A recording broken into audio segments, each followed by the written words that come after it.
Okay, good afternoon everybody. Okay, well Minister Grace and I are pleased, and Jason Hunt, to be here today opening this brand new school. Nirimba Primary School, it's the 5th school that we've opened on the Sunshine Coast, and you can see why these schools are needed. With the fast growing population here on the Sunshine Coast, this area is seeing a lot of people move here, and of course we are keeping up with the infrastructure that is needed. So very pleased, $75 million of investment into this brand new school. Nearly 200 students attend here, expecting over 300 next year for the start of the school year. And of course we will be continuing to invest in education with a couple of extra grants that we're pleased to announce today as well. So $10 million for tuck shop projects and $10 million for playground projects. From today, Queensland state schools can apply for up to $500,000 for tuck shop and playground projects. So this is wonderful. This is across Queensland. The Minister will go into a few more details, but these are things that the PNCs and the parents have said to us. Additional playgrounds, especially in areas of need, but also to renovations to tuck shops as well. And we want to thank everyone out there who volunteers and works in the tuck shops, and thank all of our principals and all of our teachers for the enormous work that they do right throughout our state, delivering our wonderful educational facilities. So I'll hand over to Minister Grace and then Jason, and then we're happy to take questions. Thank you, Premier. Thank you, Premier, and it is great to be here at Nirimba State School, a $75 million investment in one of the many schools that we're opening up and investing in on the Sunshine Coast. We have Palmview State High School that we open up next year, and I'm really looking forward to opening up that secondary school. Can I thank Stephen Moore and all of the school community, the principal of the school and the students and the leaders who did a fantastic job in welcoming us here today. And Jason Hunt, I know we can't wipe the smile off his face as a member for Caloundra on this beautiful school. This is probably one of the best designed multi-purpose halls of all the schools that we've opened. It is a wonderful design that I want to roll out to other schools that are having halls or multi-purpose courts being built. It's elevated, it has car parking underneath, and I know the students love using it as well. So great to be here to officially open it up, not only with the Premier, but of course with local member Jason Hunt as well. And on Tuck Shop Day today, we have a $10 million fund available to schools in need of upgrading their tuck shops. And we'll be working with those schools on a needs basis. The amount that they can claim is up to $500,000. So we can upgrade facilities just like the beautiful facilities in a brand new school. We're coupling that with a $10 million investment in playgrounds as well. So this school has some beautiful state-of-the-art play equipment.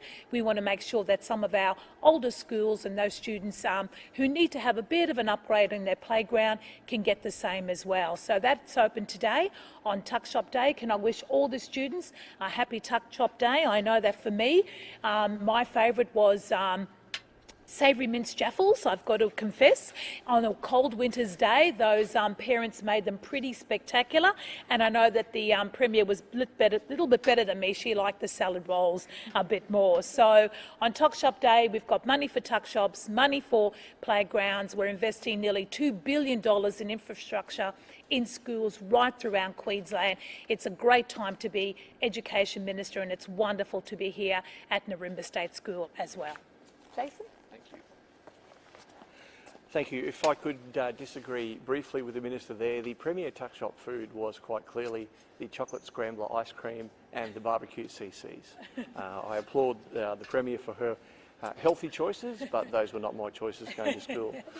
These announcements are just absolutely fabulous. The beautiful thing about this school is it is growing in tandem with the community. So it is a rapid growth area.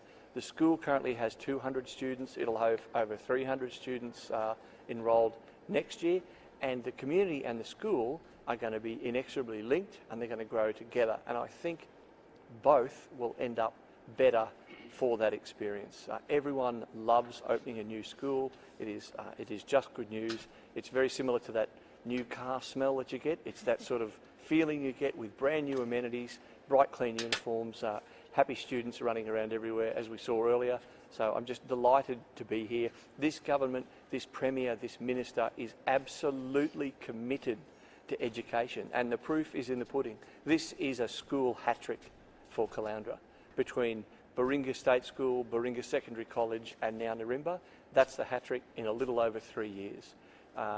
This area has been growing rapidly since the late 80s, but it is this government that has really committed to educational spending in this area, and we're all the better for it. And as the local member and as a long-term local, I'm absolutely delighted. Thank you. Steve Moore would like to say. Foundation Principal Steve Moore.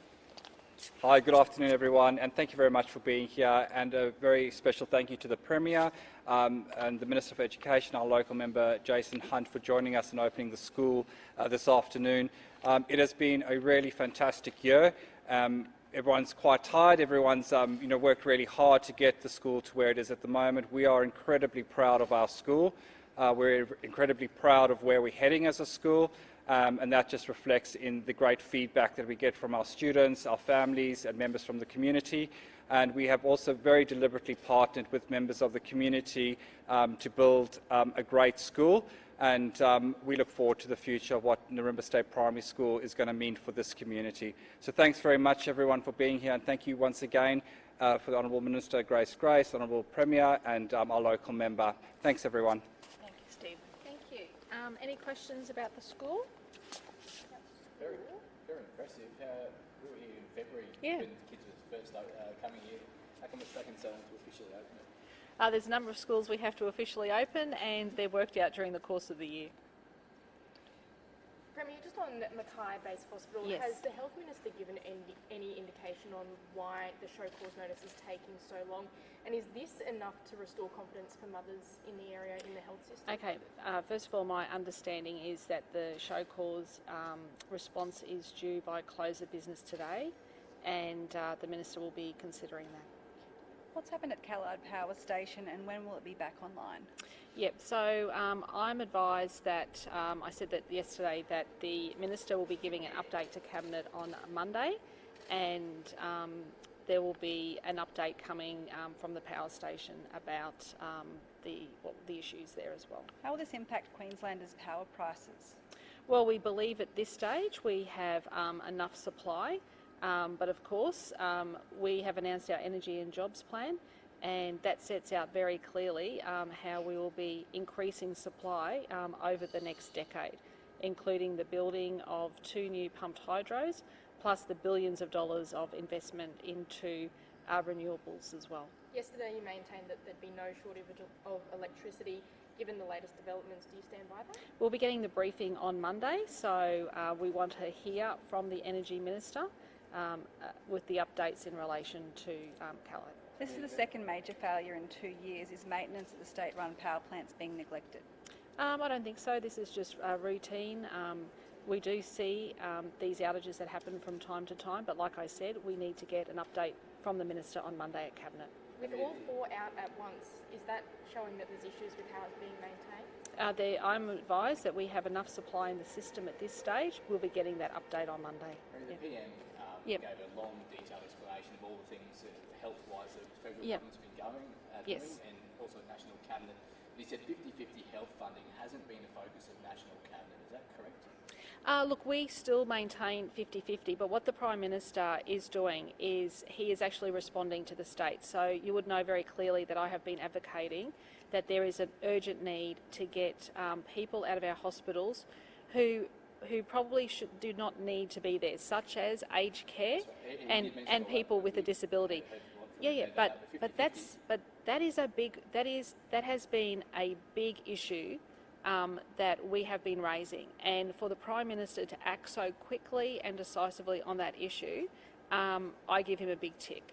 Now, secondly, issue that you have raised repeatedly correct, in Parliament, yes, publicly, and it's not a focus of National Cabinet. well, it is a focus. Health is a focus of National Cabinet, and I will continue to raise 50-50 funding, as will other premiers. But we are working collaboratively We have had the best response we have ever received from a Prime Minister in relation to health, in relation to focusing initially on this big issue, which is getting the people. From last count, from memory, it was around 600 or 700 in our hospitals. So if you think about that, that is a large number of people back out into the community, either in aged care homes or in more appropriate accommodation. So that's a very big focus, and I thank that. Then we have the urgent care centres that are will be rolled out across the nation. We are finalising the details with the Commonwealth on that. Hopefully we'll get about 10 of those. So there is a lot of work that is happening. As we said, we heard all that from the Prime Minister, 50-50 funding. It was the number one issue that you repeatedly raised over the last year. Yes, and health issues are being addressed. But so 50-50 funding is not on the agenda. But I said very clearly that we are focusing as well on getting aged care people and people with a disability out of our hospital system. That has been a big blockage. So that is a good tick. Then we're having the urgent care. The urgent care.